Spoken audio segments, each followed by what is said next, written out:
Bonjour, shalom à tous. Je viens aujourd'hui vous parler encore l'histoire dans le livre de 2 Rois 2, versets 1 à 15.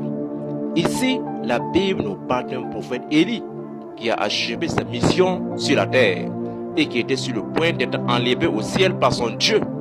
Cependant, le prophète Élie avait un serviteur fidèle, Élisée, qui était méprisé par les fils des prophètes parce que Élisée jouait les têtus auprès de son maître et prophète Élie. Mais ce petit serviteur méprisé avait une grande révélation du Dieu d'Élie, puisque le prophète Élie lui-même.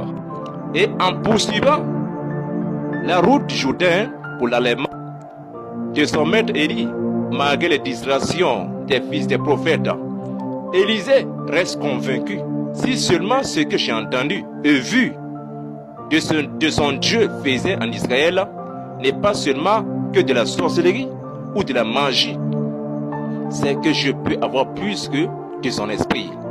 Et il est impossible que son Dieu ne me l'accorde. Après avoir passé le Jourdain en sec, en utilisant son manteau pour le séparer, c'est là que le prophète Élie va lui demander son dernier vœu avant son départ.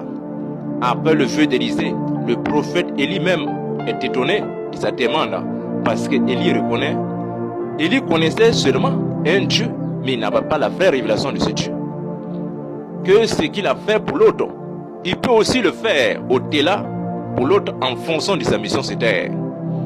Et c'est devant ceux qui l'insultaient et le méprisaient pendant le ministère du prophète Élie que Élisée, le jeune prophète, qui est le relève du prophète Élie, a été honoré. Mon message pour vous ce matin, de la part de Dieu, comprends que Dieu a une bénédiction illimitée. Donc ne soyez pas distraits par les modérateurs en bénédiction et les saboteurs des débuts ministériels. Car Dieu te bénira en fonction de ta mission et en fonction de ta maturité et non en fonction de ce que racontent ceux qui t'ont connu dans le passé ou ton présent actuel.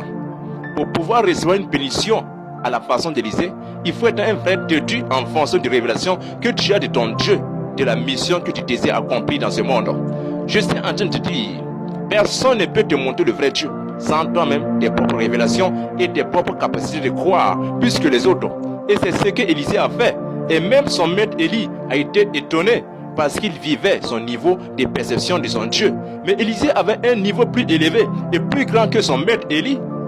Dieu me dit, tu serais béni en fonction de tes révélations et non en fonction de tes convoitises et ce que racontent les distracteurs autour de toi.